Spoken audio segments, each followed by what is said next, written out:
Yeah, it is everybody. I would say they're all online, but we've only got. I mean, we have 4 people online too, so. I'm like, oh my god, I'll be late, and they'll be here. Yeah, we'll wait a little bit.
Probably wait till 9:05 to get started, just to make sure people are signing in.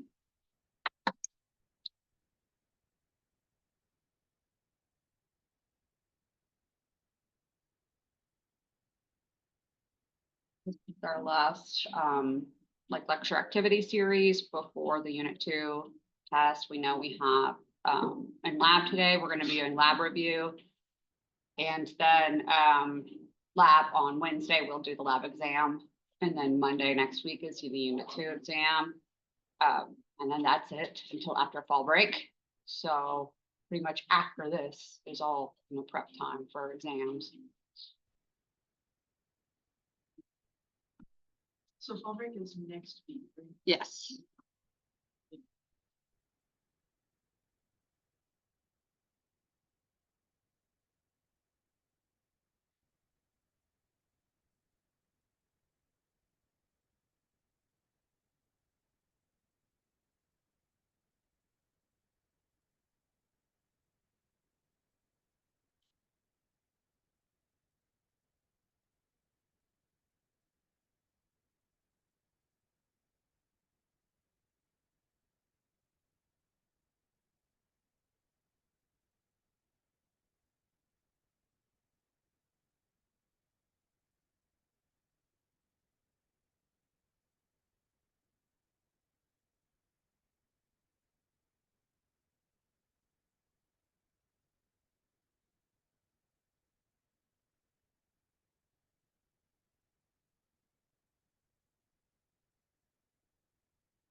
We actually, I'm looking at like the class schedule for this classroom. Nobody is in here after us. So if we want to just stay in here for the lab review, we can. The only reason I'm moving to the lab is because I assumed somebody would be in this classroom, but I just checked it and there's nobody in the classroom after us. So we can just stay here instead of going to the lab. You guys will stay here. I'll go put a note on the door in case, I don't know why somebody would show up for the lab, but just in case it is, okay? So we'll do that. It'll be more comfortable in here than it is in there. It's always cold in there and the stools are uncomfortable. So, yeah, and gross. Just saying. All right, so we're gonna go ahead and get started. I don't want to sit here and wait much longer for people to join. We'll get going with chapter 13. Chapter 13, so if you haven't signed in, if you're joining via Zoom, be sure that you're joined in to the Kahoot 6364931. Put that in the chat. 6364931. You're actually the first person I'm going to call on anyway, Amna. So that works out perfectly. I meant to send this to everybody. Sorry, I didn't. I sent that just to Amna. Everybody.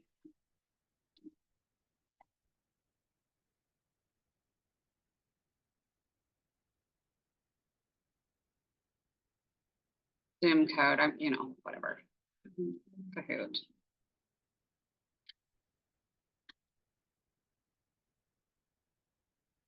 Okay, for real now. All right, so. Yes, Amna, you're actually literally, and I'm not even making it up, the first person on my list, so. Righty. First question for chapter 13, what is disease?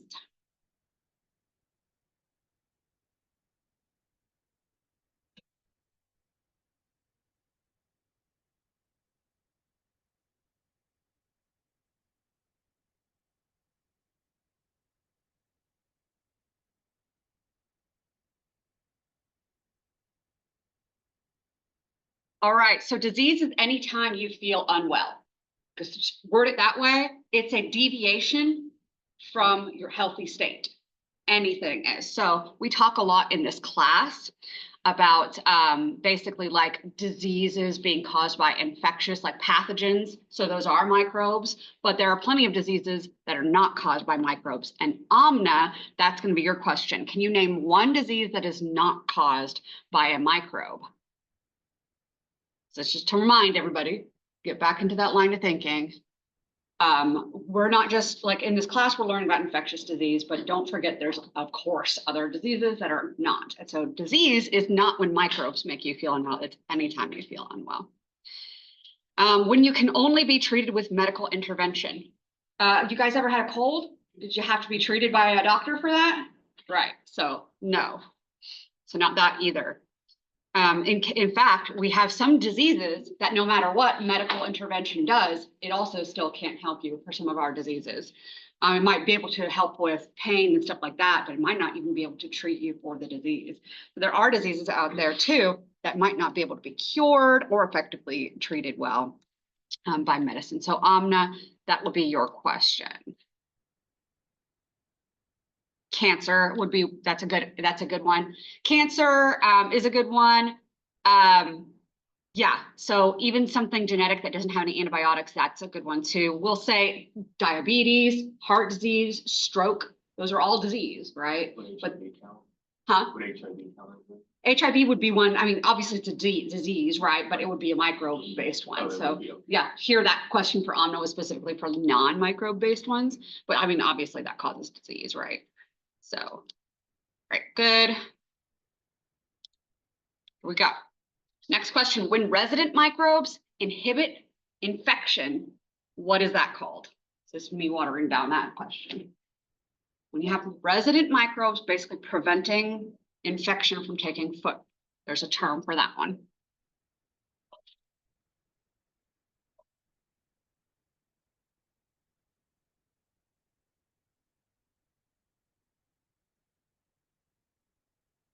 All right, so this is microbial antagonism. This was the term that was referred to in the, basically the, what am I trying to say? In the chapter when we were going over that. And if you guys were making your concept maps, hopefully you came across microbial antagonism.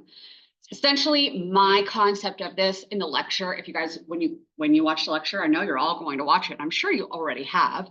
But microbial antagonism, my best example that I have for it, and you hear me talk about it in class, is the stadium seat thing.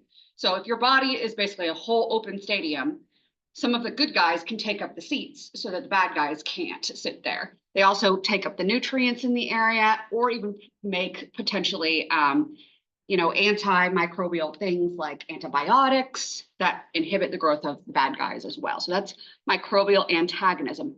Is that a type of symbiosis in our body? Yes, it is.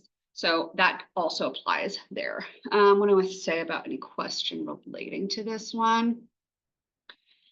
All right, so yeah, let's see. Kaylee Jackson, is Kaylee here today? Yes. Okay, awesome. You talked and most people just chat in the text. Okay, so my question for you is, can you give an example of that in our own bodies where microbes, you can name I don't have to name the microbe, but like give an example of microbes in our body somewhere. Yeah, we'll just leave it at that. Microbes that are in our microbiome. Give a good example. Like gut bacteria, maybe? Yeah, that's fine. Yes. So talking about the gut bacteria, we know that they're taking up stadium seats in our gut so that bad guys couldn't take hold there. We have bacteria on our skin. We have bacteria in our respiratory tract, bacteria in your sinuses, which is your upper respiratory, your throat, even in your lungs and your lower respiratory. Most of our areas are like our mucous membranes and external surfaces are almost always going to have some sort of microbiome there. In fact, the only places in our bodies where we know are sterile are going to be some of our what we could consider deep tissue organs, like maybe the liver itself, and those sorts of things, your heart, and then your cardiovascular, lymphatic, kind of the same system, honestly, if you learn about that in anatomy, and we'll talk about that in Unit 3, as well as your central nervous system, your CNS. Your central nervous system should be sterile also. So those are really the only places that don't have a microbiome. So we'll get moving on. All right. When do we first begin being colonized by our own microbiome?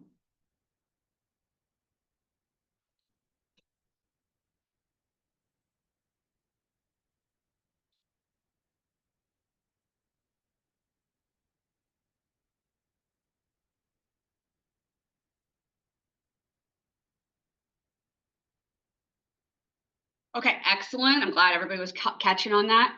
So it talks that most studied previously used to be dealing with breastfeeding. And now we know that the uterus and the vaginal canal can kind of help with colonizing the baby or even during the womb, and especially during birth. Whenever you're coming through the birth canal, through the vagina, that's whenever you'd be exposed to microbes. But you're going to be also exposed to microbes, even if you're not born vaginally, even if you're born by a C-section. Not everything is kept sterile from the second that you're born until you breastfeed, right? So the microbes that we're encountering from those would be different, for example, but you'd still be colonized for them. Kylie Lippy, are you here today? Okay, so Kylie, my question for you is, mention a benefit of breastfeeding for the baby. Benefit of breastfeeding.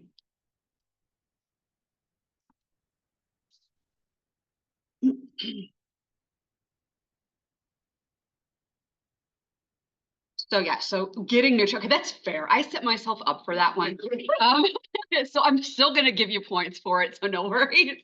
So getting nutrients is literally like what breastfeeding is for. I felt like that was obvious, right? Sorry, it does, it gives them immunity. So good, so Maria's on here adding in a little bit there. So yes, it gives them immunity. And so a few things about breastfeeding. Obviously, yes, it does give nutrients. You are right with that. Probably a little bit easy setup for that one, but it does do that.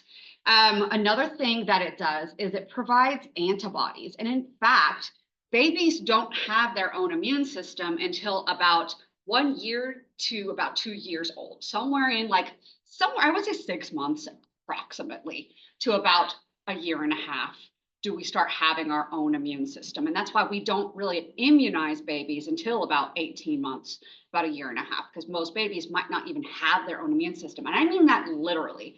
They cannot develop their own body's defenses against anything until they're at least minimum 6 months old. And then past that, some people do take longer, and then how effective that immune system is. We wait until about a year and a half to vaccinate because they don't have an immune system to create memory for them. All of a baby's immunity is basically given to them through the breast milk. The mother's breast milk gives antibodies from her own body to the baby to protect it.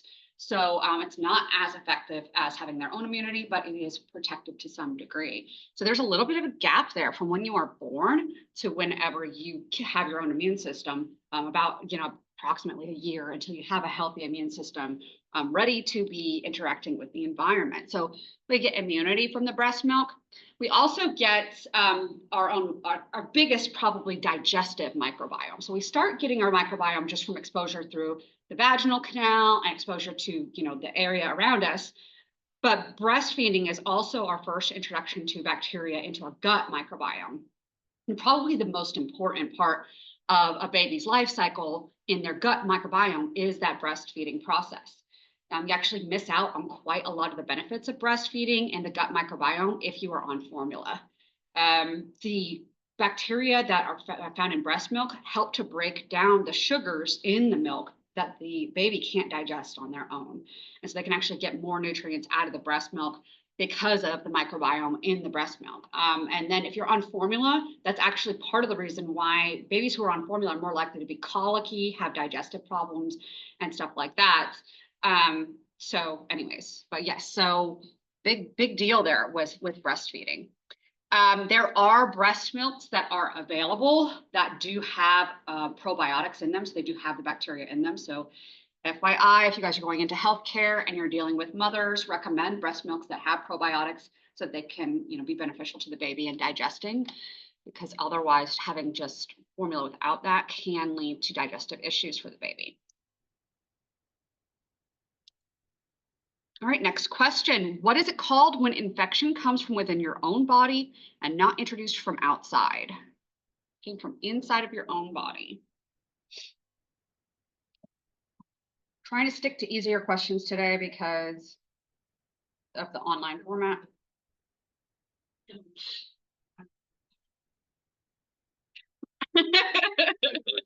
Don't let that happen to you on the exam, right? On the exam, I don't do that. Uh-huh. Yeah. Okay, so this is endogenous infection. So endogenous means it came from inside of the body. John, what does exogenous mean? Sure, yes. So exogenous means it came from outside of the body. Easy enough stuff there. Basic stuff.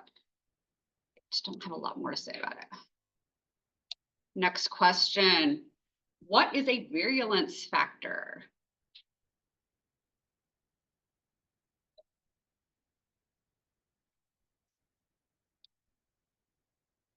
Jeremy will be our next one.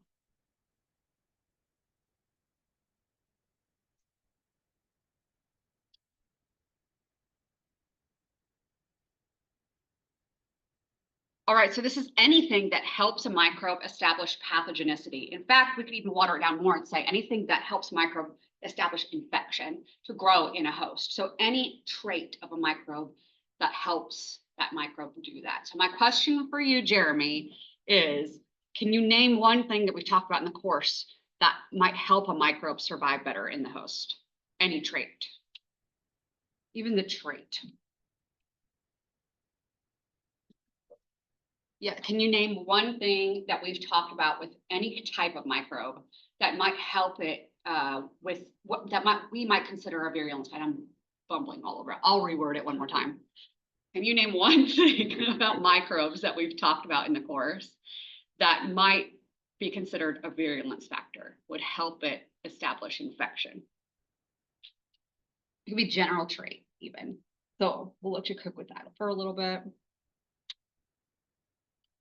It's important to think about even things that we consider to be pretty commonplace on these organisms, just like traits about them. Some of them we're learning about them because they can be virulence factors.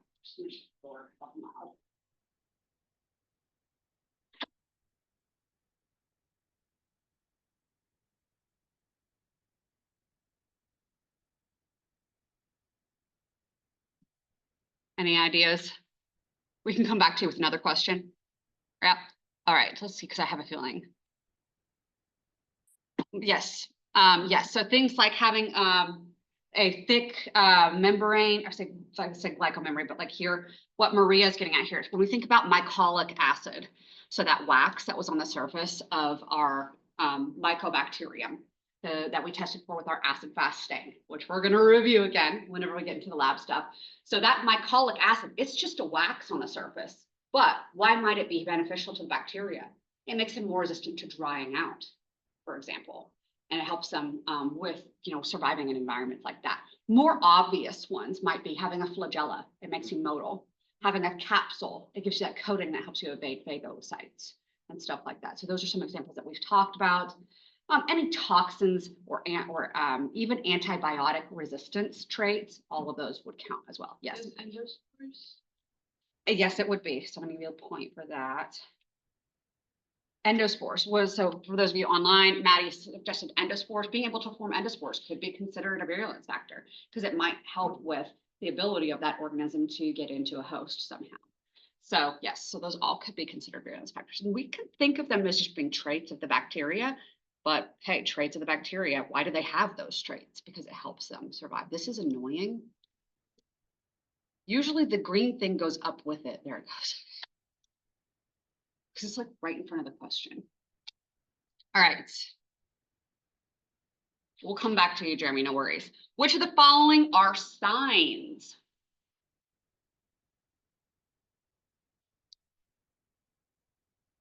So we'll ask you a question about signs. Jeremy, I'm going to ask you about what a sign is and how we define sign.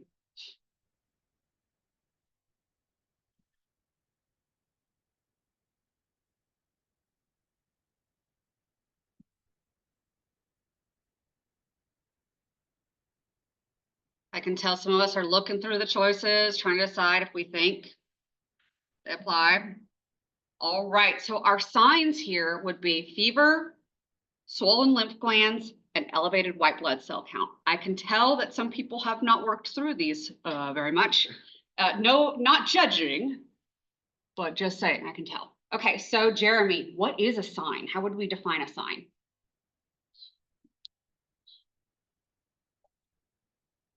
Close. Now give credit for the discussion of it. Deontay, what did you want to say about it? Sign is something that we can be measured.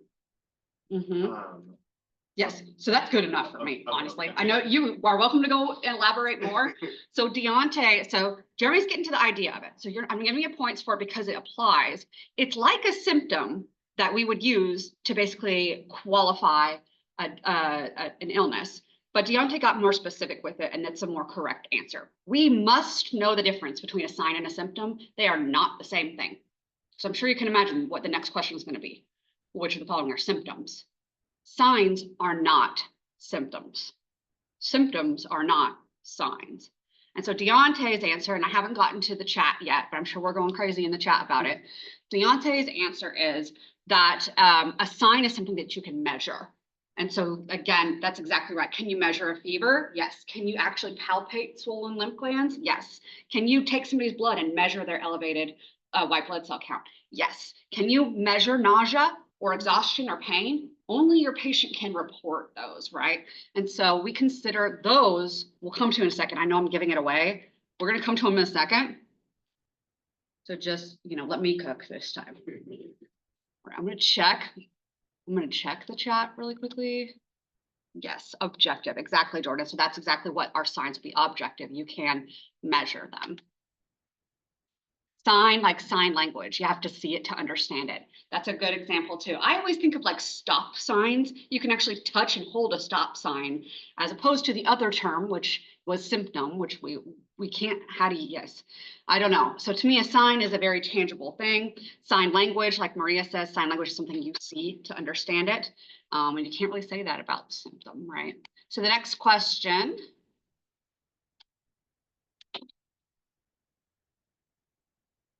Which of the following are symptoms?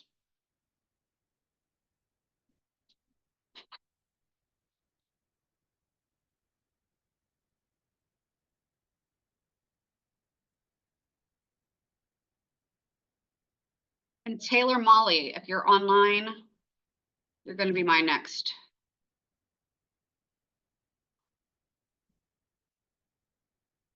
All righty, so symptoms, again, if signs are things you can measure and symptoms are things you observe, like, are reported. So what's a reported? They're subjective. So that's the better way that I like objective and subjective. But signs are things you have to see.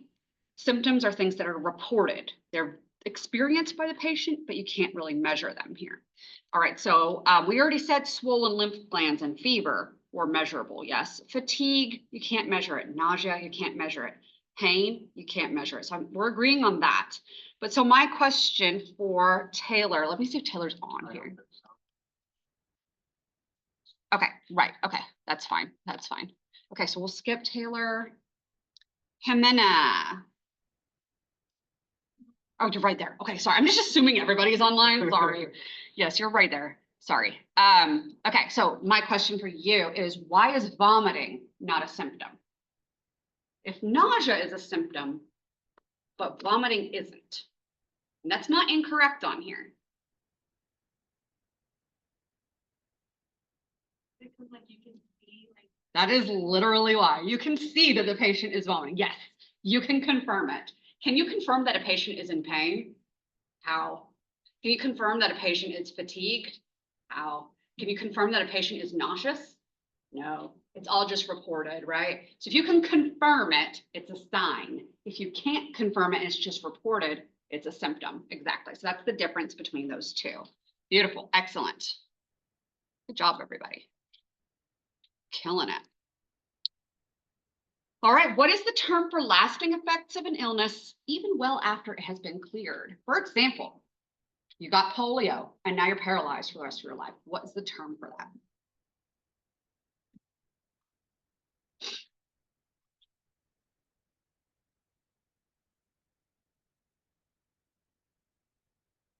Go away.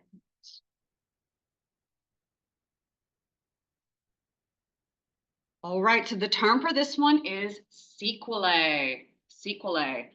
All right, so the other one up here that was a popular choice was syndrome. I'm going to go over syndrome in a second, but as far as sequelae goes, let's stick on that. Sequelae is the term for things that have lasting effects even after the infection is cleared. Lauren, you're my next person. Can you give me one other example of a sequelae, like having a disease and it having lasting effects? I gave polio and paralysis, like it's the obvious one. Okay, so this is like, so I don't really know if it's true, but like I've heard that like long-term COVID is that. Yes, so like long COVID is a sequelae. So long COVID is what we learn about with long COVID. So you're not wrong. Is that it's basically affects, you no longer have the COVID virus in your body, but you're continuing to have effects of the COVID infection. And they can even mimic the COVID infection, but it's where you have those lasting effects of like losing your sense of smell and taste for a very long time, or even being like fatigued for a very, very long time after COVID. Your body has cleared the virus out, but you're still having those things. Those can be permanent or they can be temporary. In the case of long COVID, it's usually temporary, but it lasts for a very long time. And that's because our immune system was so out of whack from. Yes, it got so hyperactive that it continues to be that way even after the virus is gone. So yes, we have rheumatic heart disease. This is true if we are having a strep infection. Sometimes we can have clearing of the strep bacteria itself and continue to have effects of that. HIV is a little bit different. HIV wouldn't be sequelae because we still have the infection causing the symptoms. So that would not be an example of that. And it's good thinking it is a long-term effect of the disease, but that's because the infection is still there. With sequelae, it's going to be those things are basically even after the infection is gone, you're still being affected from having had the infection. So would HIV be more of a syndrome? So Because it has certain. HIV, so you're not wrong with that either. So what I'll say with that, I know Sorry. you're fine. No, it's a good question. You're not wrong with it. So what I'll say is this, HIV, not HIV itself, but AIDS. Okay. So it's acquired immunodeficiency syndrome. So the effect of HIV on your immune system is considered a syndrome because we define AIDS by the signs and symptoms associated with it. We don't define HIV that way. Being HIV positive is defined by you having the virus. That's it, right? But having AIDS is defined by signs and symptoms. And the major sign that's associated with AIDS is having a low T cell count. So we can measure your T cell count, that's a sign. And then what we would consider to be other signs of AIDS would be opportunistic infections and stuff like that. So yes. Maybe asymptomatic. Not with AIDS. Okay. So that's because AIDS is defined by the fact that you're going to have those weird opportunistic infections and stuff like that. And you're almost never going to be feeling well if you have AIDS. So that's AIDS though. But with HIV, you can be asymptomatic for sure if you're on the medications, and especially like before you get into full-blown fulminant, AIDS. You can have HIV and not have any signs and symptoms. Yeah. Good questions, honestly. We're thinking about infection and disease, guys. You're doing great. All right, question 9. What is the term for the phase of infection that involves a decrease of signs and symptoms? So we aligned our infection progression curve with our bacterial growth curve. But each of these has a phase. And I'm going to ask a question about our next person is going to be Danielle. You gonna be ready? Okay. So if we have a decrease in signs and symptoms, that is convalescent. Can you tell me what prodrome is, what the prodromal phase is? Beautiful. Okay, so yes, so we'll go with that. So I'll tell you guys online what she said just a second. I'm gonna explain the thing. She answered prodrome correctly, but we're gonna have a little bit of a drawing for this one. Most of this one, what I kind of like about chapters 13 and 14 is it got away from the drawings a little bit and the really complicated stuff. I'm sure this was kind of like a breath of fresh air for you guys. Questions seemed like a lot, but once you got a gnome, it was just really. Yeah, it's not so bad. I feel like especially 13 is not that bad. It's a lot of terms in 14, right? All right, so this period here, which we equated to the lag phase in our bacteria or your microbial growth phase, this is the incubation period. In the incubation period, we have no signs or symptoms.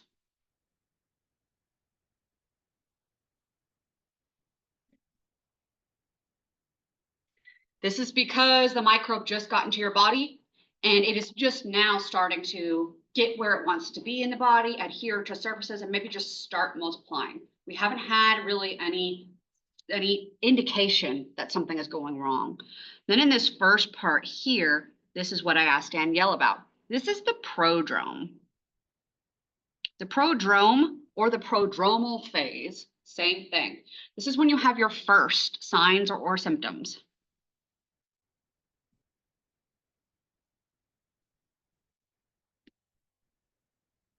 So when you wake up in the morning, you've got that scratchy throat and you just feel off, that's the prodrome. You know something's coming, you know your body well enough to know it, that's the prodrome, okay? Once we get into this higher level of the infection, this is gonna lead into that acute phase. Also known as the infection phase or whatever, but this is where we have the full expression of disease. Full signs or symptoms that you're going to get. The max of your disease. And then once we have decline in signs and symptoms,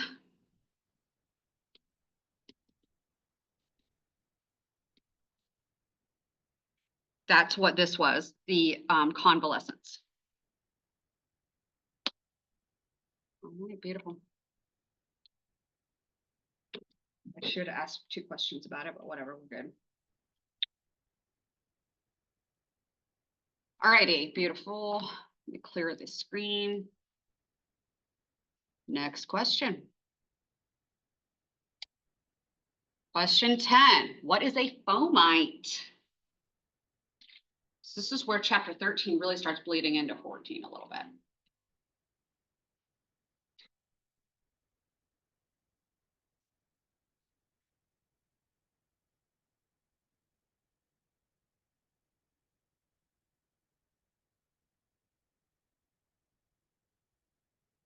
Okay, so yes, so a fomite is a vehicle for illness transmission, typically a non-living vehicle for illness transmission.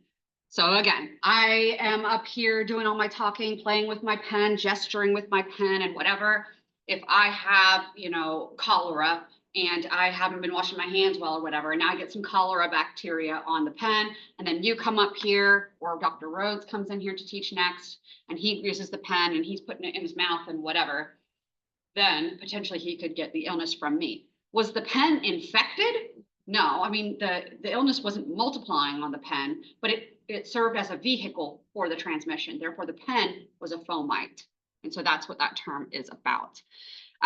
Question for London Cooper. London, are you online with us today? Yes, you are. I see you here. Okay, beautiful. All right, so London, what is it called when, no, that's not a good one. Can you tell me what a mechanical vector would be? Mechanical vector. Or biological vector, either one. So London, biological or mechanical. If you want to do both, you can. Don't let me stop you, but biological or mechanical vector. You're fine. I'll let you cook for a little bit. So yes, when we're talking about how diseases are transmitted, often things that help with the transmission, those vehicles of transmission, we call them often vectors. And then when we start talking about living things that can transmit things, those are proper vectors, as opposed to non-living where we talk about fomites more. Like a doorknob would be a fomite as well. So with our living vectors, yes, so our vectors will be an animal or a person that carries pathogens from one host to another. That's fine, we'll work from that. There are two different kinds of living vectors. Let me get out of here. Two types of living organisms that can act as vectors. Living vectors. We have mechanical and biological. Biological vectors are actually infected. They're often part of the life cycle of the organism. So for example, with malaria, the mosquito is actually infected with malaria. It's not just sitting in its gut and then it's moving it around in the blood. It's actually infected with the malaria parasite. So it is a biological. And mechanical vectors, they're just carrying it physically. Oh.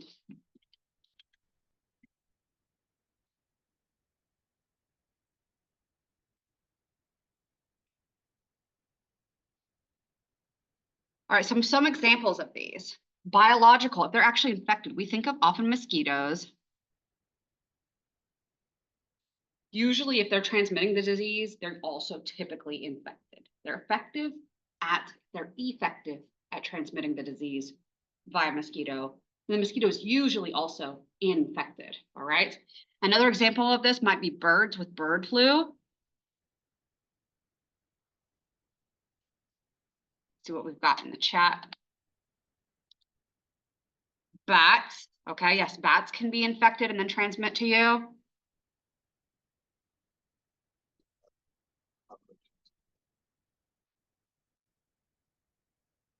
Yes, mechanical will be cockroaches and flies. Exactly. That's the example it gives in the book, and they're excellent examples. They just are. Flies land on poop, and then they land on your food, and they transmit the disease. Yes.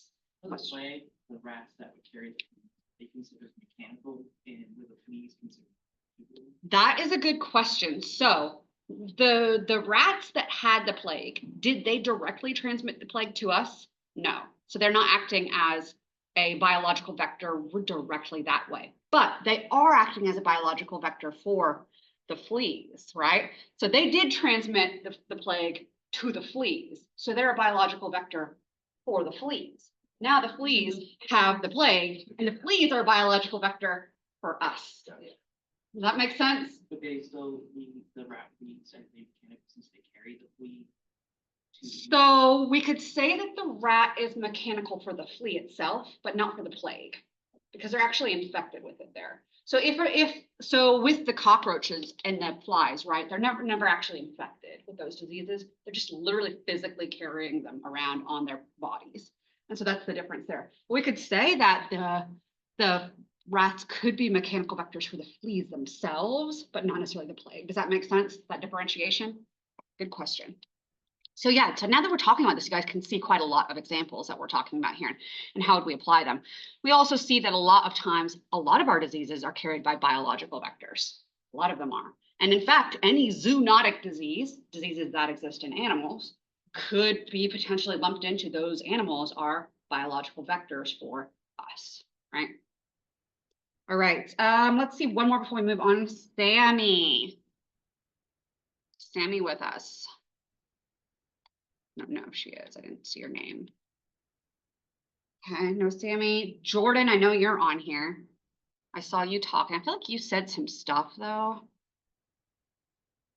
So I don't really need to call on you, but we'll go ahead and call on you anyway and see if you can answer the question. Or I can leave this open as a freebie for people, okay? Either way, I'm not really that worried about it. Okay, so my question is, give me an example of a zoonotic disease that we didn't just talk about. We talked about the plague. I mentioned bird flu, I talked about malaria, and I talked about rabies. Can anybody give me one more example of a zoonotic disease?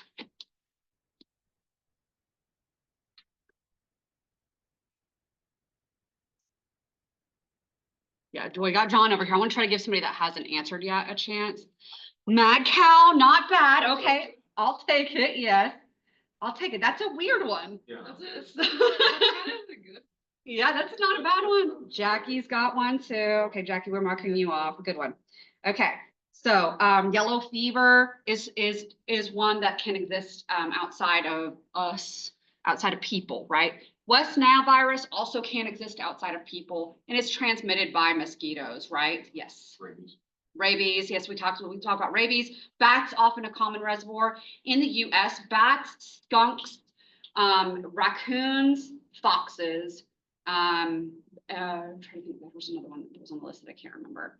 All of them. Ringworm can be maintained in animal populations and be transmitted to people. People can also transmit that to one another, but it could be potentially that. Another one that we don't think of a lot that is actually considered to be zoonotic would be anthrax. It exists commonly in livestock and is maintained in livestock populations and in the land that they live on. And it's transmitted to people because of those animals keeping it alive. Yeah, so good discussions, everybody.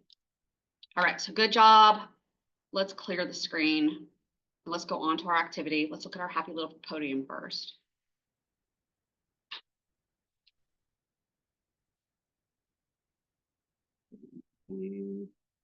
Isabella, you'll be next. Just so you know. If there's some good questions in the activity one, then we'll get you there, but I don't want to make them too difficult. All right. Let's see.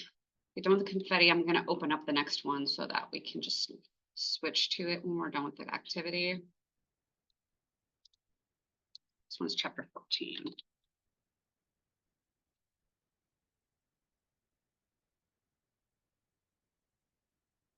We'll have this in the background.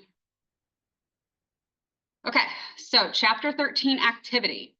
Give an example of an opportunistic infection and one caused by a true pathogen. So I'm going to ask you, Isabella, can you give me an example of either one and tell me which one it is? You don't have to do both, or you can do both if you want to, but yeah. So pretty much every disease that we talk about will be one or the other. Every disease will. So then it's just a matter of, is it an opportunistic infection or is it a true pathogen? So we'll let you cook with that one. We talked about virulence factors previously, so I'm not necessarily, because I already asked for that one, but examples again, once again, for virulence factors would be things like flagella, capsules, antibiotic resistance, any specific toxins that they might make. Fimbriae for attachment, which is a big one for certain types of E. coli, for example. And so all sorts of stuff like that. All right, Gina, have an example? You're okay, you're all right. So salmonella, okay, so that's fine. Would you say salmonella is opportunistic or a true pathogen? So we'll talk about that. So I'm still gonna give you credit for taking the time to think through it, right? So she suggested salmonella and she suggested it would be opportunistic, but it'd actually be a true pathogen. So this requires us to know the difference between opportunistic and a true pathogen. So an opportunistic infection is something that normally wouldn't cause an infection, except in weird circumstances. Yes. So would like an opportunistic pathogen be like somebody getting walking pneumonia and then that developing into like full onset pneumonia? Not quite, but that also requires that we understand about walking pneumonia. So walking pneumonia is caused by Mycoplasma pneumoniae almost exclusively, and it is a true pathogen. So it's not going to be something that exists naturally in your body or moved from somewhere else. So that just, we don't know that until we can actually really apply it. But I'll say this, what you're getting at with the line of thinking is, So it's like, let's say you get pneumonia, let's say you have the flu, right? Let's say you have the flu. and then that develops it? And then having the flu, the inflammation in your lungs leads to bacteria that normally live in your respiratory tract causing pneumonia, bacterial pneumonia. That could be considered an opportunistic infection caused by having an infection with a true pathogen, which would be the flu, right? So the flu always causes the flu. Right. That would be a true pathogen. But having the flu can make normal microbes in your body grow where they're not supposed to, or overgrow in numbers that they're not supposed to, right? So overgrowing their stadium seeds and not being what they're supposed to, because the flu causes damage to your lung tissue and can disrupt your biota. And so now the stadium seats aren't taken up. And then the other bacteria that could move from your sinuses into your lungs or grow in upper parts and then now be found in the lower parts. So I guess like C. diff would be one of the. C. diff would be an excellent example of an opportunistic infection. Yes, because you have, maybe not you, but patients might have a couple of C. diff microbes in their gut, one or two. Yeah, just naturally. But then we give them antibiotics, kill off all of the microbes in their gut, which took up the stadium seats. And now C. diff would overgrow. We call that a super infection. And same thing with vaginal yeast infections. Whenever you take antibiotics for like a UTI, you can like clear out all the bacteria and then the yeast will overgrow because yeast are fungi, right? Yes. So would MRSA be? MRSA could be an opportunistic infection. Yeah. And so that's a tricky one too. If that patient never had MRSA on their body, then we might consider it more of like a true pathogen situation, but you can absolutely just harbor these guys naturally on your body, including MRSA as part of your biome, and then it overgrows for whatever the reason is. You got an injury and we opened up deeper tissues for it to grow in, for example. Yeah. So anything where you have a microbe that is normally found in the body and it moves somewhere where it shouldn't be, like we talk about E. coli, right? E. coli is from your own booty. And if it gets into your urinary tract, then that's an opportunistic infection. Yeah. But anything that always causes disease, like we said, flu, we could talk about tuberculosis, we could talk about HIV, we could talk about COVID, we can talk about a whole list of diseases. If it causes disease and it just causes disease, true pathogen. If it sometimes causes disease in certain circumstances, opportunistic. Make sense? Good. Okay, good. Good discussion. All right, we did virulence factor. Okay. Pathogen that causes malaria is a protozoa. The pathogen that causes HIV is a virus. The pathogen that causes tuberculosis is gram-positive. The pathogen that causes cholera is gram-negative. Which of these pathogens would have endotoxin? This is taken all the way back to chapter 4, but chapter 13 talked about this too. So does anybody have any guesses on this one? I'll give this one open to the floor. The gram. Yeah. The gram-negative. Beautiful. Okay, so excellent. And we'll see what we got in chat. Beautiful. Okay, say it exactly. The gram-negative. So in this case, cholera. So the cholera would be on with the endotoxin. If I were to ask about exotoxin, could we make a determination based on this information alone? No, it's not enough info. So if I did ask you about that on the test and a choice was there's not enough information, remember that that's an option too sometimes. That's a common one on my lab exam. You'll almost always have at least one question that'll be like not enough information or something like that on lab exams. You gotta know your stuff well enough to know that though, right? Okay, and if for those of you that aren't following why it's the gram-negative, remember gram-negatives have that outer membrane. That outer membrane has lipopolysaccharide, also known as endotoxin. So that's why the answer was gram-negative for those of us who might not follow that. Why is nausea considered a symptom and vomiting considered a sign? Of course, I always pick the same questions as my examples. We've already talked about this one, but nausea, you can't measure it, but vomiting, you can. Yes, John. Would vomiting be considered both a sign and a symptom? That they have vomited, but you haven't physically seen it. Yeah, so if the patient told you that they vomited, but you didn't see the vomiting happen, then potentially, if we're getting picky about it, then yes, I guess technically, but really honestly, the fact that you could measure it is what makes it the sign. Yes. So not to be like that person, but going off of that line of thinking, so technically everything needs to be looked at like this symptom until proven like it is. Pretty much, right? Especially whenever you guys get into ER, when you do start doing ER rounds in nursing. If you're going into nursing or if you're going into vet tech, right? Then vet tech basically is like living in a ER constantly. So But it's like that. you're triaging. Yes. Yeah. And how many of your patients are you guys going to deal with in the ER? Just being honest, that they're going to come telling you about their level 10 pain, that they passed out and they threw up and they pooped themselves. Now they're in so much pain, they definitely need the Dilaudid or the fentanyl or whatever. On a literally like daily basis. Yes, constantly. And so that's one of those things, like you're saying, John, like it's one of those things where, okay, they told us they did this thing. until I see it, we're marking it down, and we gotta treat them like they're telling the truth. Yes, Like, the you law wanna says, get yeah, I Are you can kidding? yeah. So you can give them fentanyl, and you can even look in their history, and it'll be like they've been in the ER like every week for like months and whatever. And you still gotta give it to them, but you'll also give them a pamphlet for, managing your addiction and And stuff like most that. of the docs that I work with, they get to the point where they can like recognize like, oh, you were in here literally like 2 days ago asking for fentanyl. I don't think you're in pain, asking for more fentanyl But they still have today. to give it. Technically, yes. Yes. So if the patient knows better, then you can actually sue a hospital for not treating your pain. If they turn you away and say, no, you're just in here for drug seeking behavior, get out of here. You could technically sue the hospital for not treating your pain. Yes. Uh, But If it is documented that they wrote down that you have pain. So we'll save just that. don't write it down. you have. So if they to- come, Okay. right, if they come to the ER saying they have pain, then it'll be documented that they're for pain. But there's also like other visual signs and acuities that will go up too. So like vital signs, if the patient is saying that, oh my God, I'm in so much pain and I'm dying from this pain, but they're vitally stable. The docs that I work with, they're gonna look at that and they're gonna be like, no, if you were. So in I also such, want to such, say and something such." about that, right? Because this is the thing that applies to what I went through with my pancreatitis. So I learned, and I've shared this with you guys, that me having gone through pancreatitis was controlled by my parasympathetic nervous system not being regulated.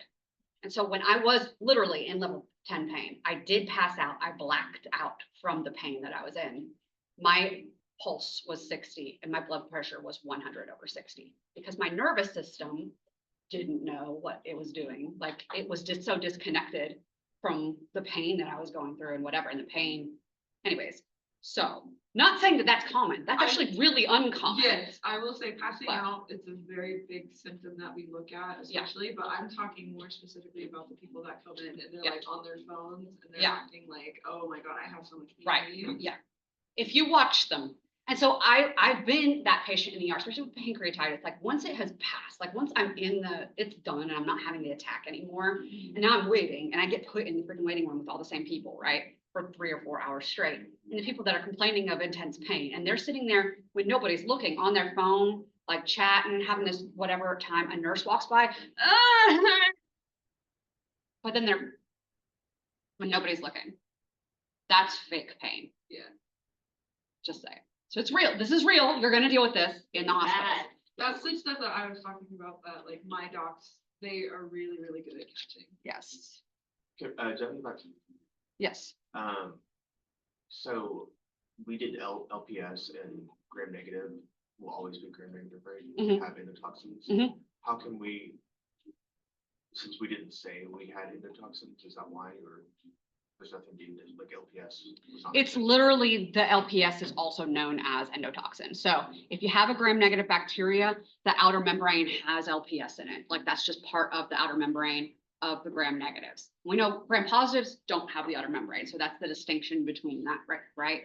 So the fact that you're gram-negative, you have the outer membrane. The fact that you have the outer membrane, you have LPS. LPS is endotoxin, and that's the only endotoxin that there is. I think that's what you're getting at with the Okay, question. Yes. There's no other endotoxin that we will call endotoxin. It's always LPS. Yeah, good question too. Good clarifying there. All right, syndrome. And so we talked about this a little bit too. So a syndrome is basically whenever you have a disease that is defined by the signs and symptoms, not by the cause. So if we talk about the flu, we define it by the cause. You don't have the flu unless you have the flu virus. Even if you're coughing, even if you have a fever and all of this, we're not defining the flu because you have a fever and a cough. We're saying it's a flu because it was caused by the flu virus. It's the same with COVID, right? You don't have COVID unless you test positive for the COVID virus. So those are not syndromes. Syndromes are defined by the signs and the symptoms associated with the disease.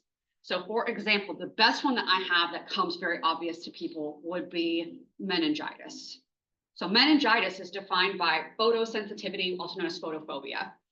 So light sensitivity, stiffness in the neck, headache, maybe even pain in the back, fever, and there might be other things associated with it, but the fever, the photosensitivity, the neck and stiffness and headache are like the 4 biggies, okay? If you have those, you have meningitis.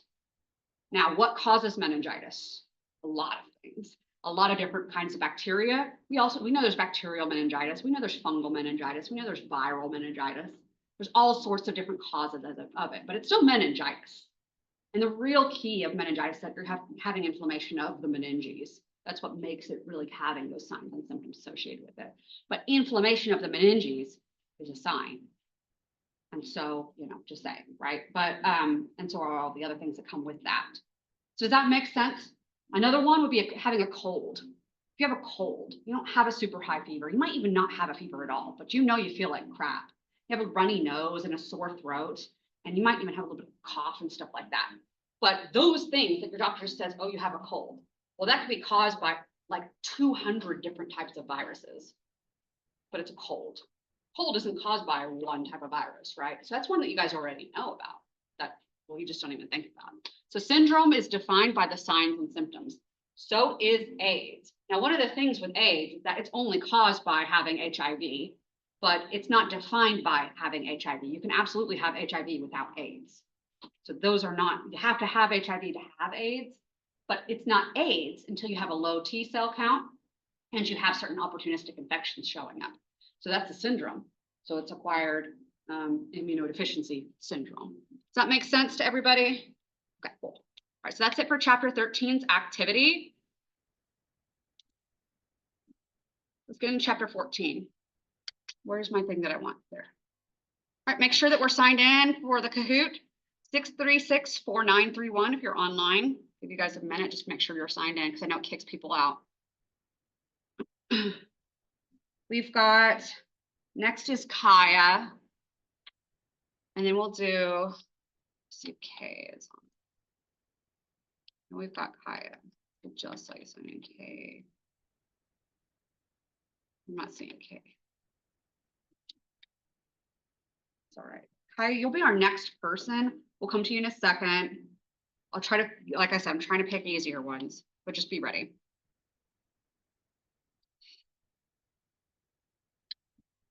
Kaya, then Catherine, then London. London with a Y. McNair. All right, let's go ahead and get going.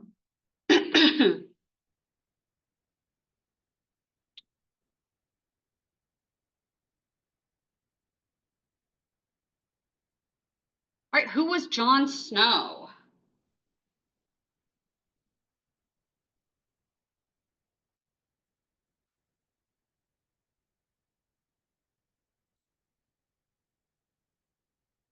So each unit typically has some, what I consider old person type of a thing. Old science people. So this one was Jon Snow and Florence Nightingale. So Jon Snow stopped a cholera outbreak using epidemiology. It was an outbreak in London, and he mapped out the infections basically on a map of London, and then noticed that all the infections were centered around this water pump. And so he removed the handle from the water pump, and lo and behold, people stopped getting cholera. They told them to stop drinking the water from that water pump, but people, they didn't listen.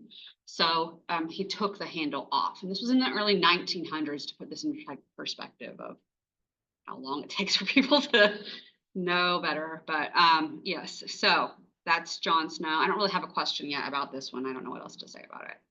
Let's see what the next question is before. All right, which term refers to the total number of existing cases with respect to the entire population? So total number of existing cases of a disease. And Kaya, I'm going to ask whatever the right answer is for this one. I'm going to ask you about the other one. I know there's 4 choices. All right.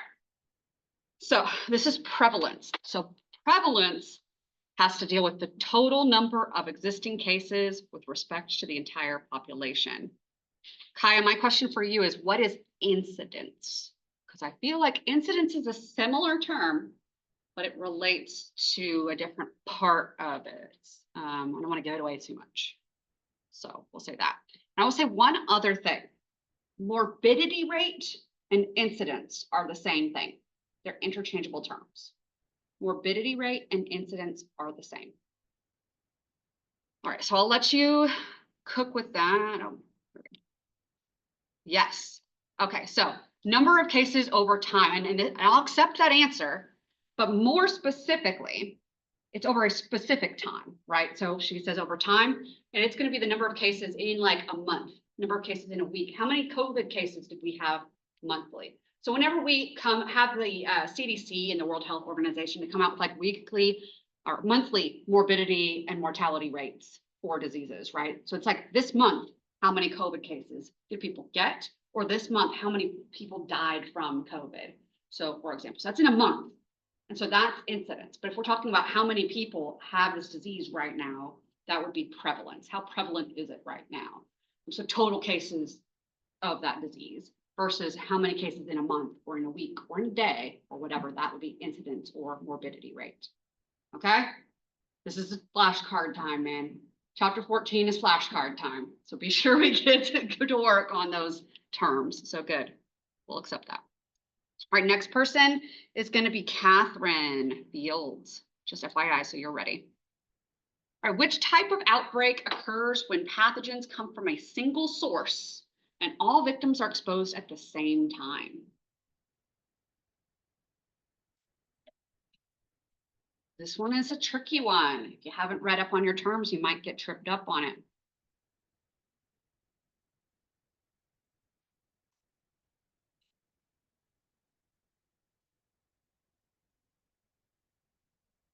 All right, beautiful. I'm very proud of you guys. So this is a point source epidemic because it all came from the same point in time.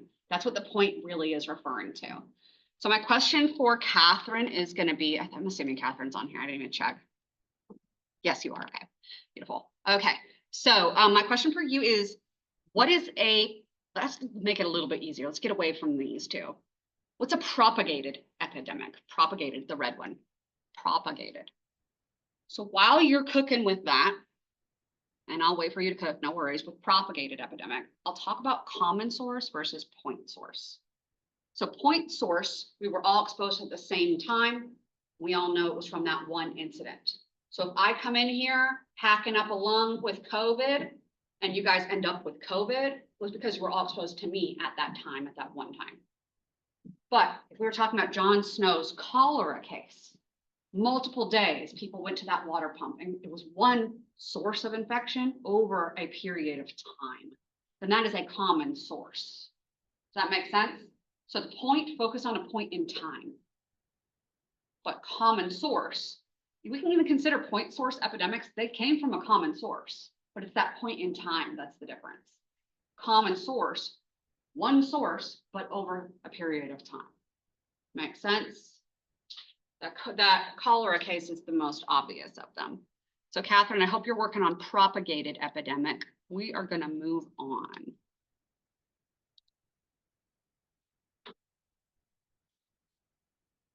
True or false, a pandemic is the spread of an epidemic across continents.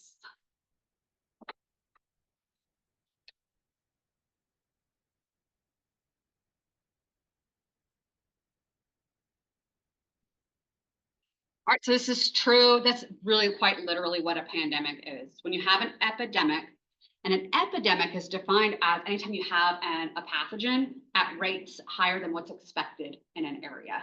So for example, when COVID was brand new here, was that higher than what we expected in the area? Yes. But if we have low levels of flu cases throughout the summer, we might have, the flu doesn't go away completely, does it? You can get the flu at any point in the year. But we know that during the winter months is when the cases are going to be highest. And so we might consider those to be epidemic levels, right? But endemic is the level that you expect to see in the area.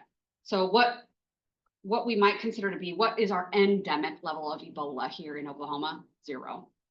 It's not endemic here, right? So anything above 0 would be considered an epidemic here. It could be considered sporadic though, right? We just have one person end up with Ebola, or one person end up with Ebola and then their healthcare workers wound up with Ebola, but then it was contained after that. That would be sporadic. It's not really epidemic. It's not getting spread throughout the population. It's not really epidemic unless it's being spread throughout the population. So random cases, sporadic. If it's getting spread throughout at higher levels than expected, epidemic. If it's at a level that you expected, like a cold or something, then that's endemic. And then pandemic is whenever it spreads across continents, like we saw with COVID. Yeah.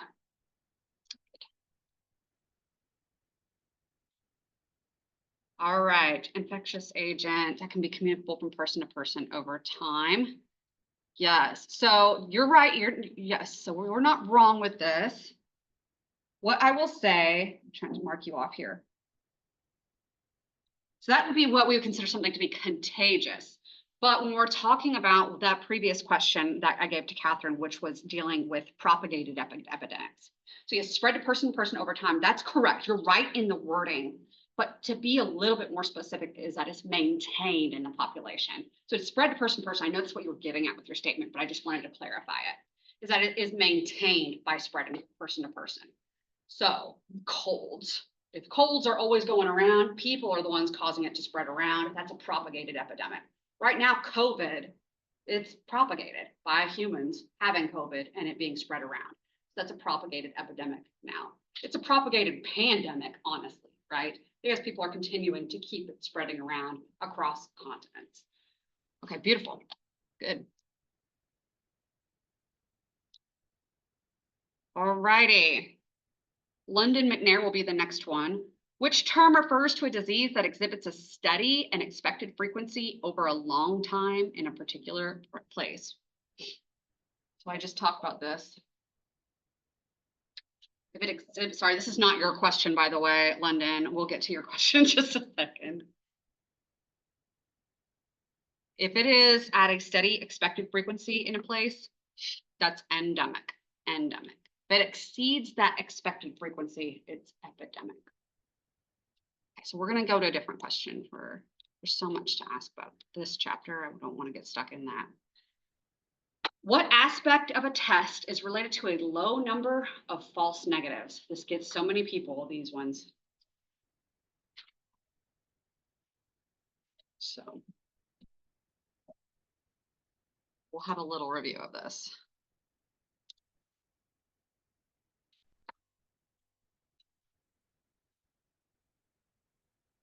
All right, let's do this light blue color. All right, when we do testing, diagnostic testing,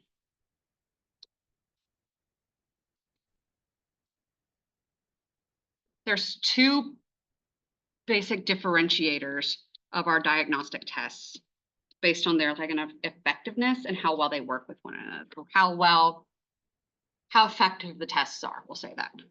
So we'll say effectiveness of diagnostic tests. And those terms, we don't even have the other term on here, do we? You guys remember what the other term is? So it's specificity. It's specificity, okay? So that's okay. Sensitivity and specificity. You guys remember this? And this, people get tripped up on these all the time. That's actually why I changed it to selectivity, but I also feel like it's still too close.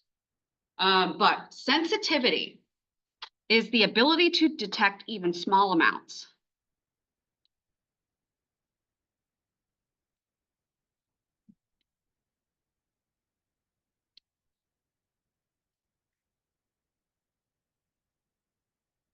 So this means that you are less likely,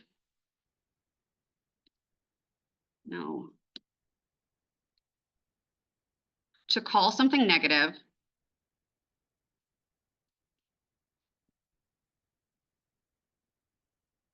when it's actually positive.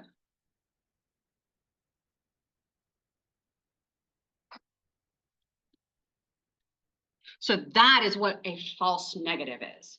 A false negative is saying something is negative when it's actually positive. So here is an example that I have for you. I'll actually okay, that is a good one. I don't think anybody has done a better example of separating these two. Okay, so sensitivity deals with our false negatives. This is a G. Oh my gosh, my handwriting today. false negatives, dealing with false negatives.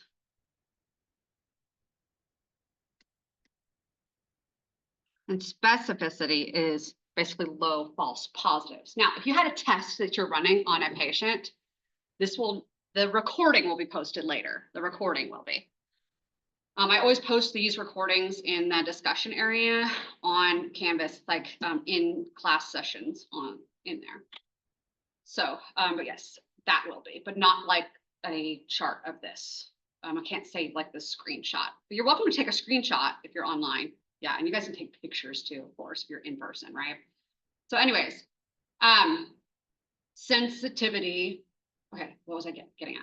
If you have two tests, well, not even two tests. If you have a test that you're trying to run on a patient, do you want it to have false negatives? No. Do you want it to have false positives? No, you don't want either of them. So you want your tests to be as sensitive and as specific as possible. So this is where a lot of my students get confused. They're like, well, which one? No, they're not against each other. They're just separate aspects of the test, but you want both of them to be as high as possible. Okay. So sensitivity deals with the ability to detect even the smallest amounts of something. It's less likely to call something negative when it's actually positive. So the best example that I have for this one are COVID home tests versus the PCR tests. Which one is more sensitive? PCR, beautiful. Why? Because it can detect even one virus. Can your home tests do that? So you're more likely to have a false negative. We know this about COVID home tests. If you're negative for a COVID home test, does that mean you don't have COVID?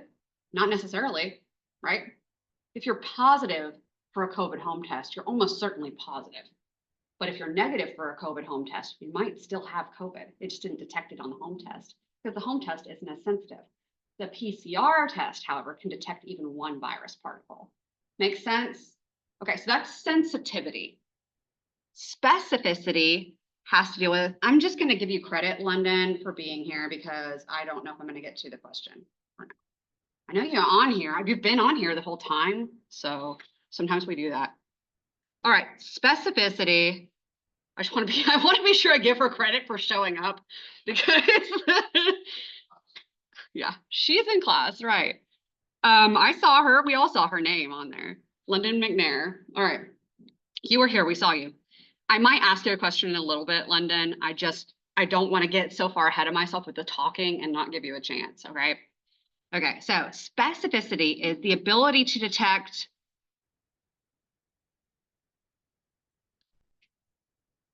my T's are looking like F's today.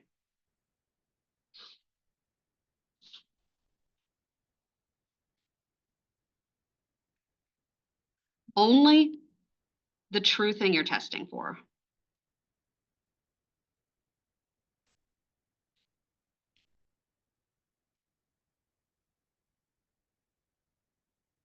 And not something that looks like it.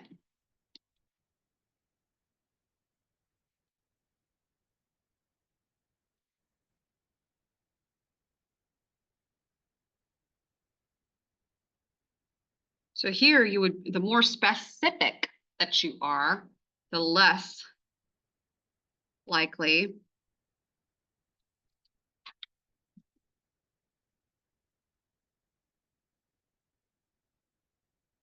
to call something positive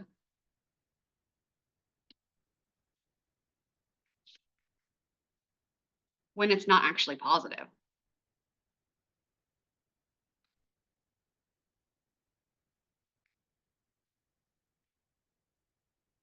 When you call something positive when it's not actually positive, what is that? False positive.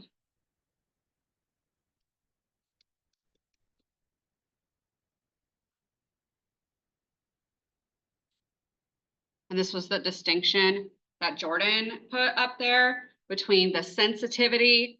Sensitivity, the more sensitive you are, the less likely you are to have false negatives. Specificity, the more specific you are, the less likely you are to have false positives.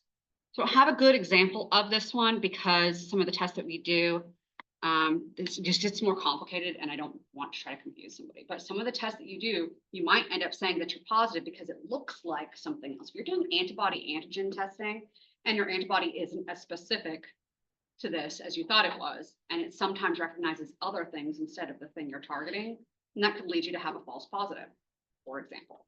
Less likely to have false positives when you're doing genetic testing, like PCR, but antibody antigens might have some interaction with the wrong thing. So we see that more with that. So you want your test to be both sensitive and specific. And when we talk about actual tests and how likely they are to test appropriately. So for example, COVID home tests. If you know for a fact that 100% of the people that you're testing have COVID, but the COVID home tests only checked that 95% of them had COVID and didn't see that the other 5% had it, then that 95% of have versus have not, that's a test of sensitivity, how sensitive is the test.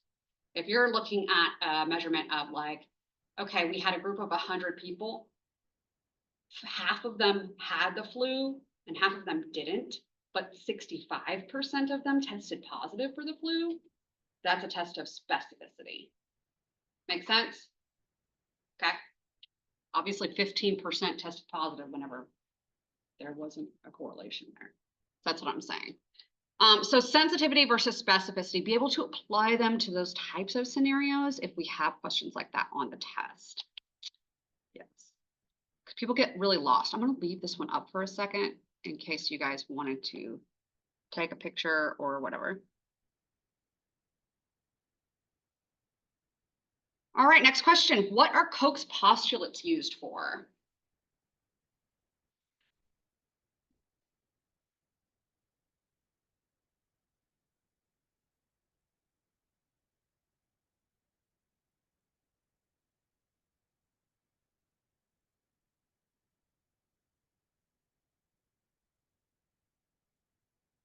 You have K.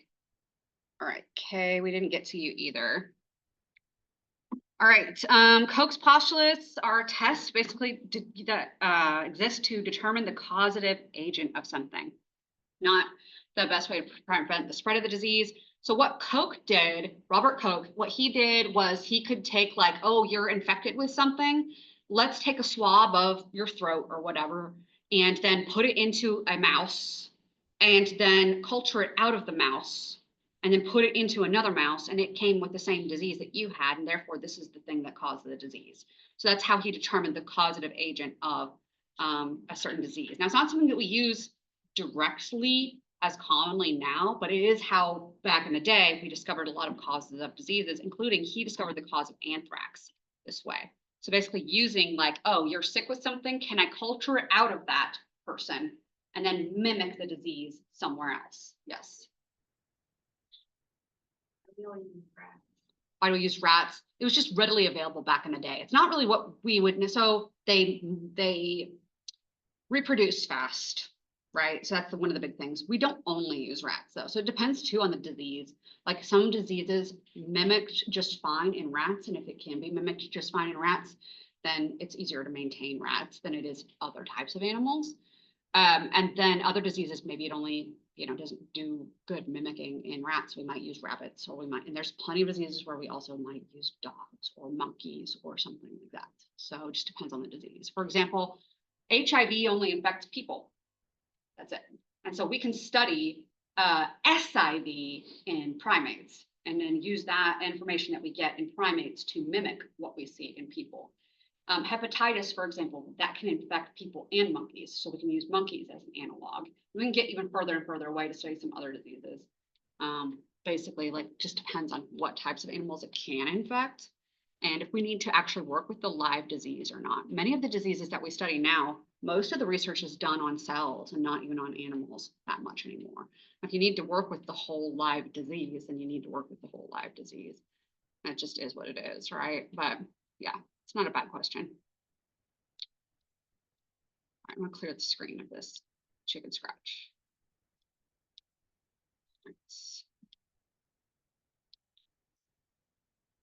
All right, 2 factors that are collected at a single time with no reference to which might have occurred first. If you're looking at an outbreak, this is weird, I can only fit so much text on a question. You're looking at an outbreak. This is the study that would be done. where two factors are collected at a single time, no reference with which may have occurred first.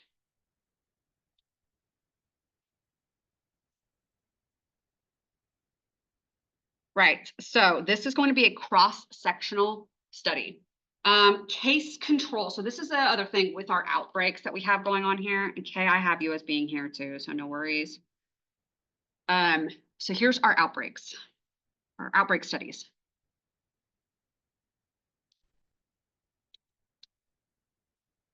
They're all going to be blah, blah, blah study, but there's three major ones that we had to know. Cross-sectional,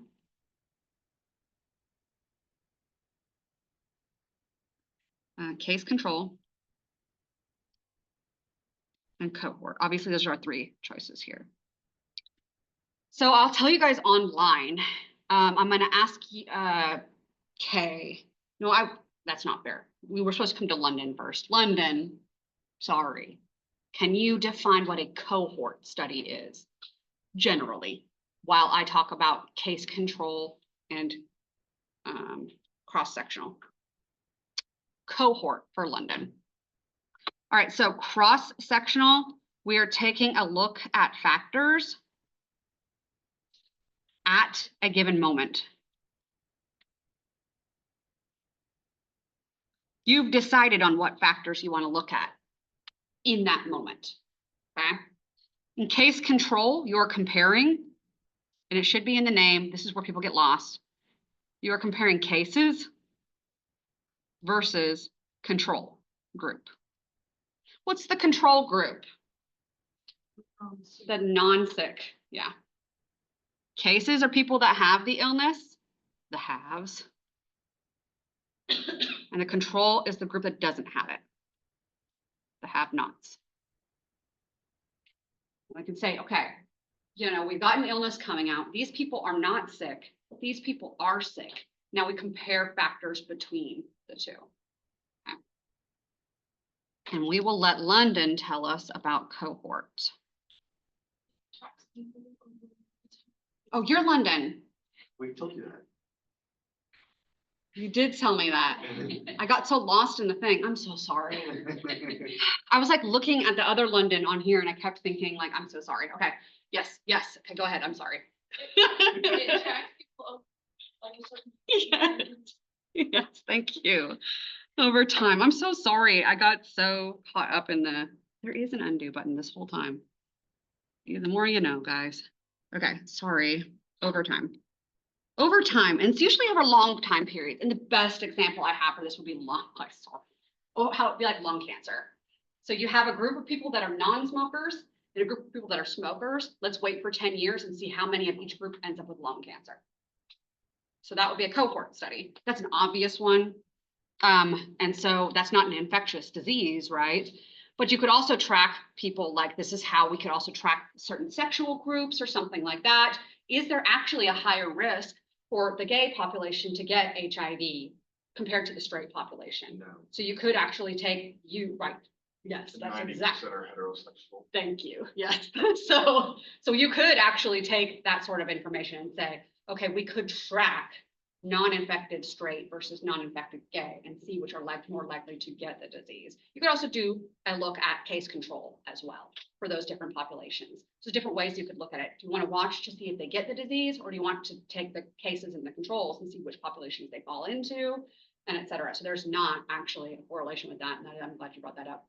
Heterosexual populations are actually more likely to have it than homosexual populations. Part of that is because of the life cycle. The homosexual populations are usually more aware of the fact that they need to practice safe sex, whereas heterosexuals just think of themselves as being separate from this, what is usually considered a homosexual disease. And I'm not homosexual. I'm not going to get the homosexual diseases, which is completely false. Also, just want to be clear, heterosexual couples often engage in anal sex also. Often. It's not that rare. And anal sex is the #1 indication that we have for spread of HIV, because there is breaking of, I want to say, what we call micro tears are more likely to happen in anal sex than in vaginal sex. Now, does it mean that vaginal sex can't lead to HIV?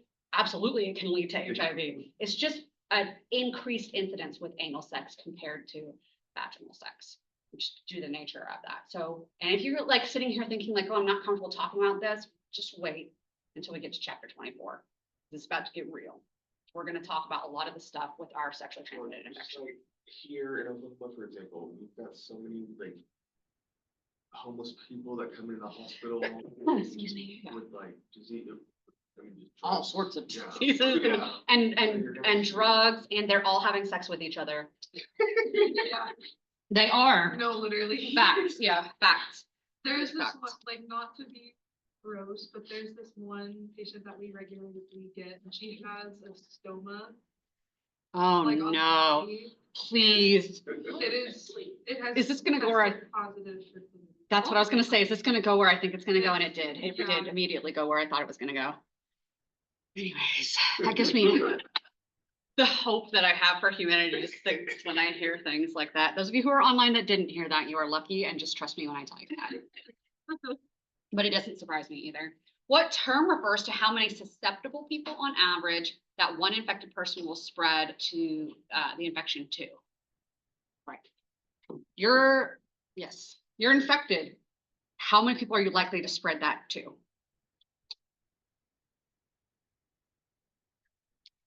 And Kay, if you're still on, I'm assuming you are.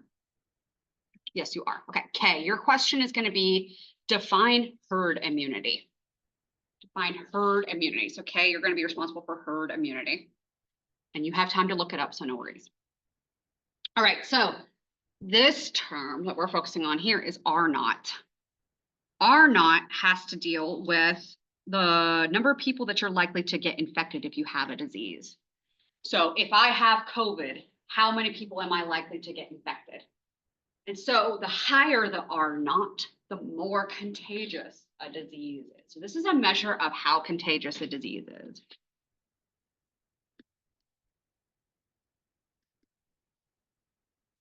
When COVID first came out, we were looking at about R naught. Originally, we thought it was closer to 3, but then after enough people started getting infected, we realized it was closer to 5 or 6. Each new strain that has come out, it's been higher and higher. And so this is pretty contagious disease. And it's just the fact that the presentation of the disease is not as severe now because we've trained our immune systems with the vaccines, right? Beautiful, okay. Yes, beautiful. Okay, so yes, and we'll talk about that too. Your definition is good. You get credit. Beautiful. Okay. I'm trying. Computer went to sleep. I just want to check that we still don't have Sammy.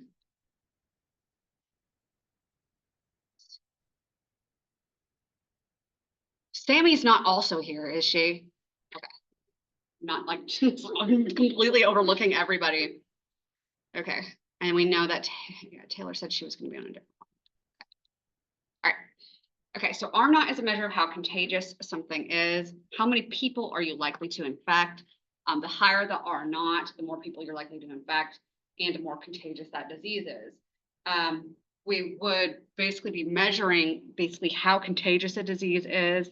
Another measure that we have of how deadly a disease is, we call the CFR. The CFR is the case fatality rate.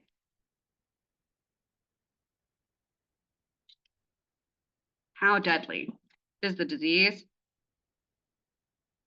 And the key to how deadly it is that we are measuring it without treatment.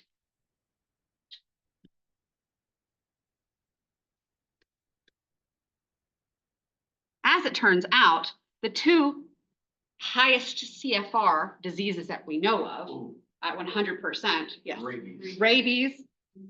And then do you guys know, I know you know the other one. Mad cow. Okay, we'll go with mad cow disease. It's not wrong. So we'll go with prion diseases in general. They are 100% fatal. And there's one more that is way more common, but is 100% fatal also without treatment. We don't treat it. No, you guys know it. HIV. You know it. Okay, yes. If we don't treat HIV, it's 100% fatal. But we have treatments that can help you live a long, normal, healthy, life like you never even had the disease, like you will live otherwise healthy now because we treat it. But if we don't treat it, it's 100% fatal. Would you say the HIV is fatal or the AIDS is fatal? We'd say the AIDS is fatal, but the HIV will always lead to Oh, AIDS AIDS. if we don't treat it. Yes. There's never going to be a case of somebody having HIV untreated that doesn't lead to AIDS. The AIDS is what is fatal. And we would even be more specific. The opportunistic infection would be what was fatal, right? But yes, but you wouldn't get it if it wasn't for the HIV. So these guys have 100% CFR, which is case fatality rate. Again, these are measured without treatment.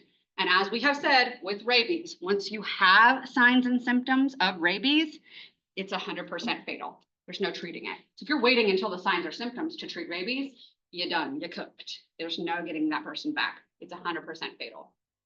Right, so there's that.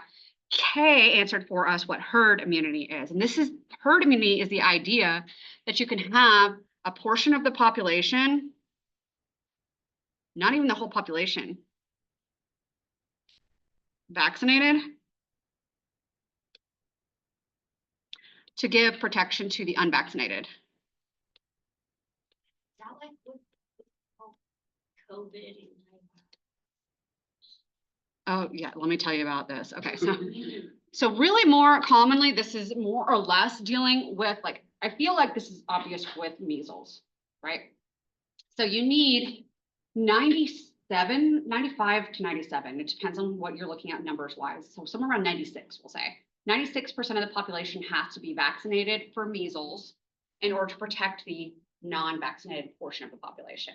What that means is that measles is so contagious that we need to have 96% of the population vaccinated in order to keep those other 4% safe from getting it. And we had very close to achieved that in the United States previously. We didn't really have measles at all in the United States. There wasn't any way for it to get to the unvaccinated people because the vaccinated people couldn't get it and transmit it to them. And so it was basically eliminated from the US until the anti-vax movement started gaining foot. And now it's back into the US and it is being spread around in younger populations, typically because the older populations are what? Vaccinated. The anti-vaxxers are typically vaccinated. So, and for what it's worth. So that's the idea. The idea with this as well is that with COVID, people that aren't getting the COVID vaccine and the likelihood that they're going to be able to spread to other people. This is tricky with COVID because COVID, a third of the population who had COVID didn't have signs or symptoms, and it might even be higher than that. But what we've documented is that you might test positive for COVID and not have had any signs or symptoms. And so controlling that with vaccination was hard because so many people were asymptomatic with it. So it's harder to track it. But yes, that's the problem with anti-vaxxers is that anti-vaxxers, as people do not get vaccinated, the spread of the diseases amongst them keeps it maintained in the population. Whereas if we were all vaccinated, we could potentially eliminate diseases like we have with smallpox and almost have with polio, for example, right? So to be clear, smallpox was one of the most contagious diseases ever known to man. But we eradicated from the planet. Nobody has had smallpox since the 70s. And we eradicated it because of vaccination, right? So it doesn't go away on its own. It went away because of vaccination. But yeah, that's the idea with herd immunity. You vaccinate enough of the population to prevent it from spreading to those who can't get vaccinated. And who can't get vaccinated? Babies. Yeah. So babies, if they're under 6 months of age, they don't have their own immune system at all. So to protect babies from the disease, the rest of us adults should be vaccinated. Additionally, not all vaccines last forever, right? You might need to get boosters over time. And this is true, especially as you get older and you become elderly. So those elderly people that just lose their immune system because they're old, they can no longer be, immune to those diseases. Even if they got their own vaccines, they'll lose that immunity over time.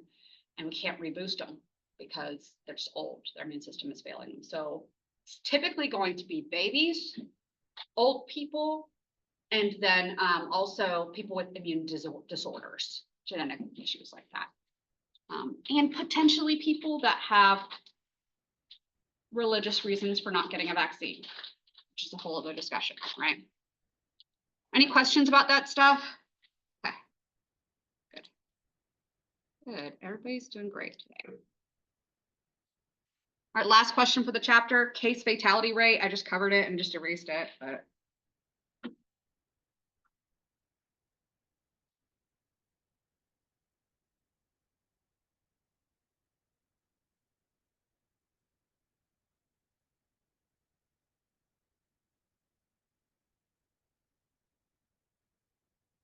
Can't save my file, even though you're connected to it right now.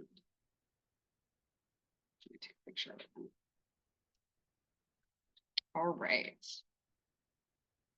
Let's see. Beautiful. All right, so case fatality rate is the likelihood that untreated people will die from a disease. Yeah, so the way we don't go with the blue, it's not just how many people will die in a population. Again, if I was on an exam, you want to be specific from that disease, number one, and untreated people that have that disease specifically. So untreated is the key there. All right, here's our little podium, and then we have a couple questions for our activity.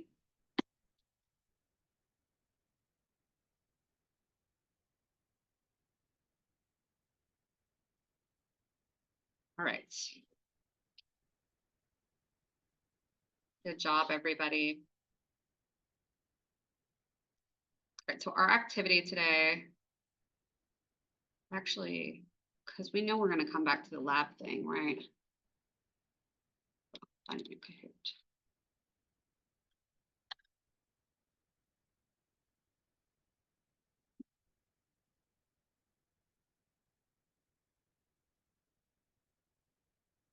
We'll just pull it up. No, I don't want to play this. Why is this background? Oh, it's just a theme. Whatever, sure. Seems nice. Okay, whatever. So this is our activity for chapter 14. It's talking about epidemiologic dynamics from a cross-sectional viral load distribution. Okay, fancy talk. And it's a lot of fancy talk in this study, I'm just saying.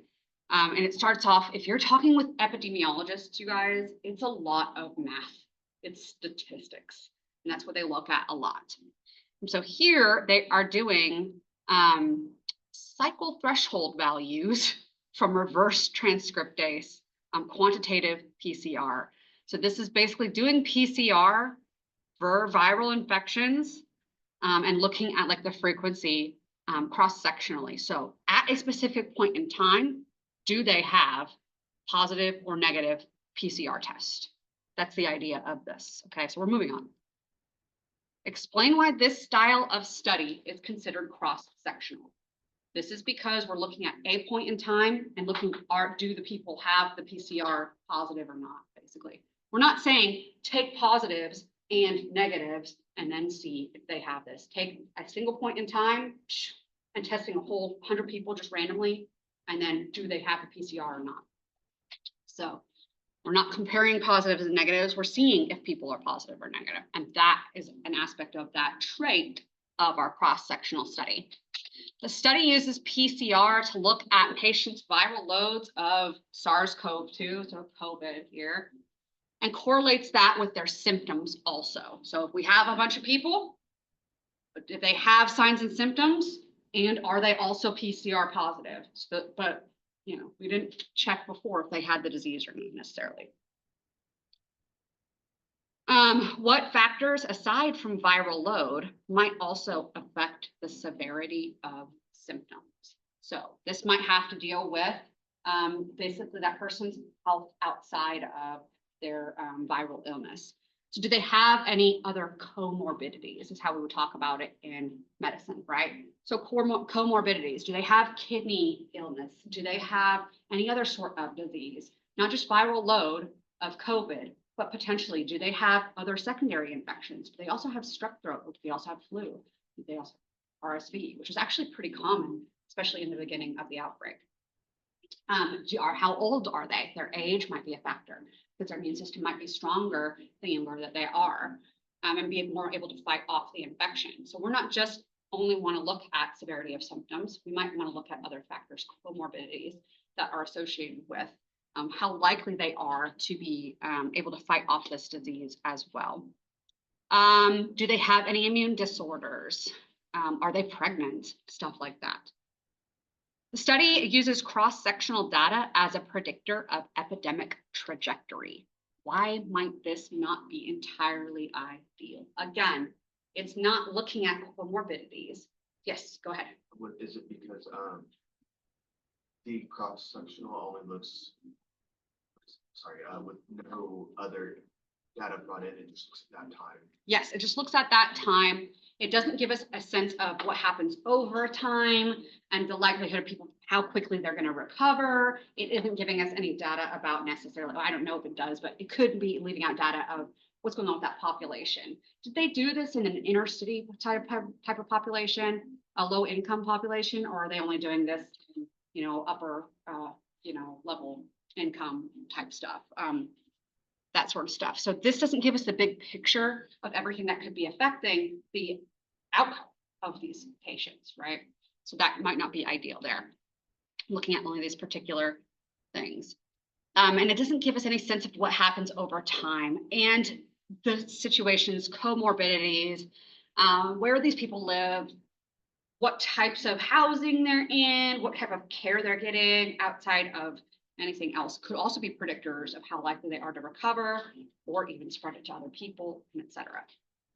All right, knowing what we know and have discussed about how COVID vaccine trains the immune system not to overreact, what possible differences might you expect to see from a cross-sectional of a COVID outbreak prior to vaccination as compared to implementation after we've implemented the vaccine protocol?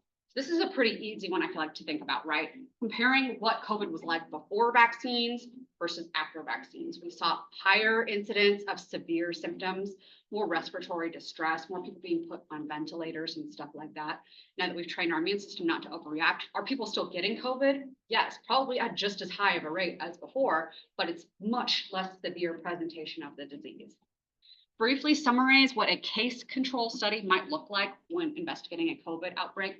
Looking at people who have the signs and symptoms versus those that don't have the signs and symptoms, and then saying, okay, you have it and you don't. Let's investigate things that we could compare between those two groups.